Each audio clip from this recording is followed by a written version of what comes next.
ચાલો ભાઈ, આજે તમને એક એવી જગ્યા બતાવી રહ્યો છું જ્યાં જૂનવાણી ઝૂલતા પુલની હયાતી જે હજી હાલમાં છે અહીંયા છે અને આખો તૂટેલો છે અને કદાચ એનું રિનોવેશનનું કામ પણ શરૂ કરવાનું છે એવી વાત મળી છે, એ વાત જાણવા મળી છે. તો ચાલો આજે તમને આ ઝૂલતો પુલ જે લગભગ 50-60 વર્ષ પહેલાંનો આ ઝૂલતો પુલ છે, એમાં જેક લાગેલા છે, આપ જોઈ રહ્યા છો જો અહીંયા. અને આ ક્યાં કઈ જગ્યાએ આવેલો છે એ પણ હું તમને કહીશ. અહીંયા એક એવું નાનું એવું મંદિર છે દેખાય છે સામે. સામે સૂરજની રોશની રોંગ લાઇટ છે એટલે થોડોક બતાવવામાં પ્રોબ્લેમ થઈ રહી છે. છતાં પણ હું આજે તમને એક કોશિશ કરું છું કે જેટલું બને તેટલું ક્લિયર આપણે આ ચિત્ર જોઈ શકો, વિડીયો જોઈ શકો.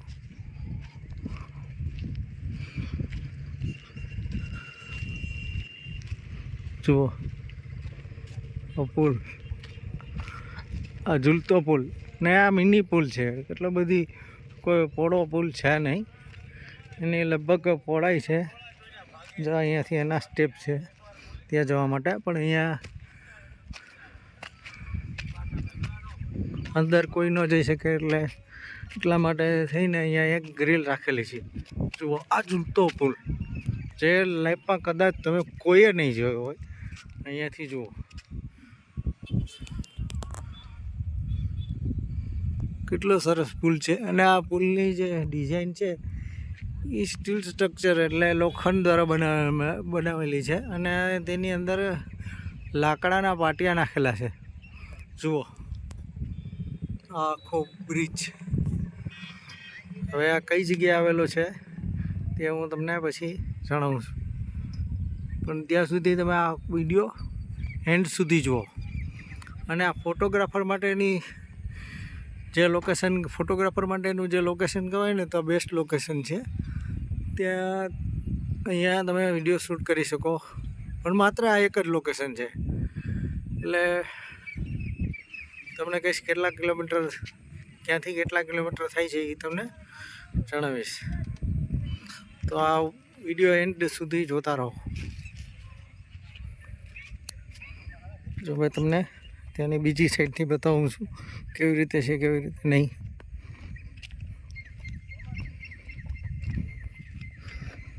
જુઓ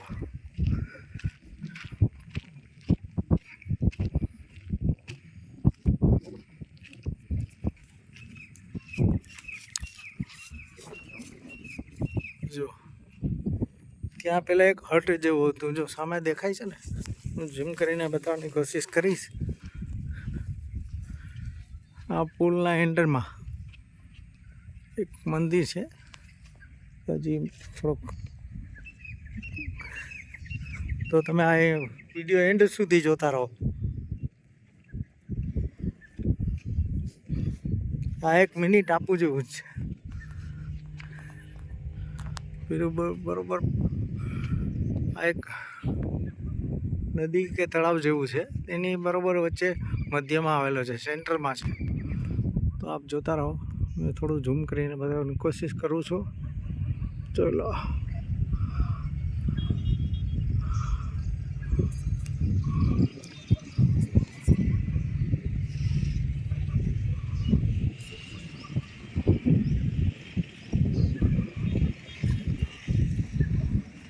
આ છે ઝૂલતો પુલ આખો, જેને આપણે કાઠિયાવાડી ભાષામાં કહે છે આદમના જમાનાનો પુલ. આ એક કહેવત છે. જુઓ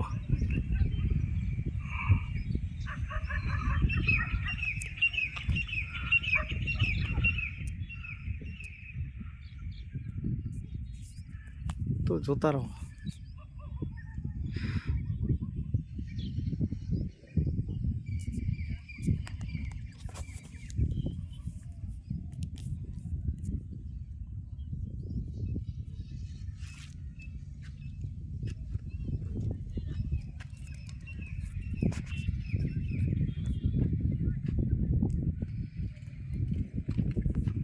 હવે આ કઈ જગ્યાએ આવેલું છે તો કઈ જગ્યાએથી તમારે અહીંયા આવવું તેની હું તમને થોડીક જાણકારી આપું છું.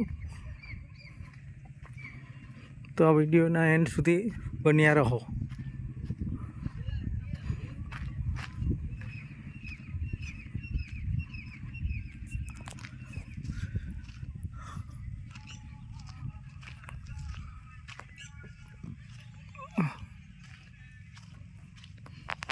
ચાલો આપણે એના ગેટમાંથી પાછા રિટર્ન થઈએ છીએ.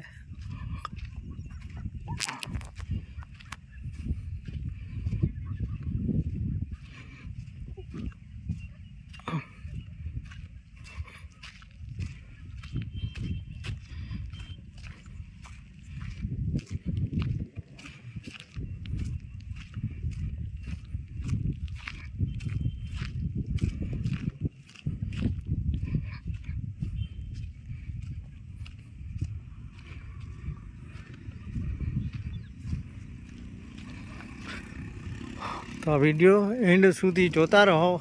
કઈ જગ્યા આવેલું છે એનો તે રોડ બતાવું છું. જો સામે તમારી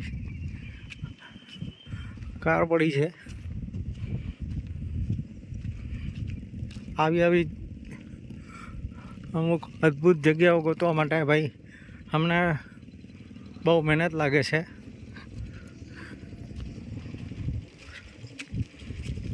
તો લાઈક, શેર અને કોમેન્ટ કરજો. ચાલો જોતા રહો. હવે ક્યાંથી આવવાનો છે એ મેન હાઈવે તમને રોડ બતાવી દઉં.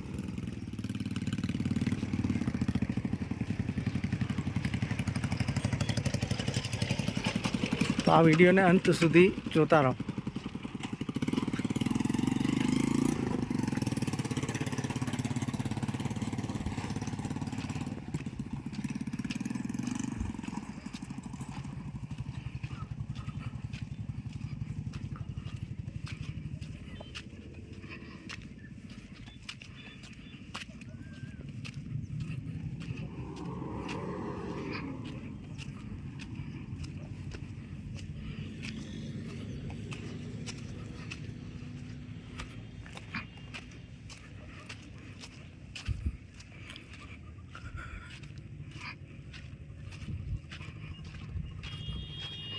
તો ભાઈ આ જે જગ્યા છે એનું એ ગામનું નામ તમને કહું છું.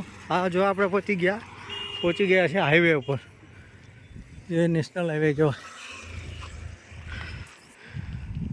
આ બાજુ દેલવાડા છે એટલે ઉના આવવું પડે. ઉનાથી તમારે દેલવાડા, ને દેલવાડાથી તમારે ડાબી સાઈડ વળવાનું છે જ્યાં સીમર ગામ આવેલું છે. સીમર ગામના પાદર એટલે છેલ્લે સ્ટાર્ટિંગમાં જ આ એક ઝૂલતો બ્રિજ આવેલો છે જે મેં તમને હમણાં બતાવેલો. ના એની એક નિશાની છે, ત્યાંથી તમે અહીંયા ડાયરેક્ટ ત્યાં પહોંચી શકો. તો અહીંયા એક બોર્ડ મારેલું છે, ત્યાં આવીને તમારે ઊભું રહી જવાનું, તમારી ગાડી સ્ટોપ કરવાની. જો આ બોર્ડ છે ને એની એક્ઝેક્ટ સામે ઝૂલતો બ્રિજ આવેલો છે જે જૂના જમાનાનો છે. લગભગ 50-60 વર્ષ પહેલાંનો અથવા તો એનાથી વધારે હશે. 100 વર્ષની આજુબાજુ હશે. તો અહીંયાથી અને આ રોડ છે એ સીમર ગામ તરફ જઈ રહ્યો છે. અને આ રોડ છે એ ઉના, દેલવાડા પછી ઉના, અને દેલવાડાથી દીવ પણ જઈ શકાય અને ઉના પણ જઈ શકાય. ઓકે, આ વિડીયો જોવા બદલ આપ સૌનો ખૂબ ખૂબ આભાર. Thank you. લાઈક, શેર અને કમેન્ટ કરજો જેથી કરીને આવી અદ્ભુત જગ્યાઓના હું વિડીયો બનાવી અને આપ લોકો સુધી પહોંચાડી શકું. Okay, bye. વંદે માતરમ. જય સોમનાથ.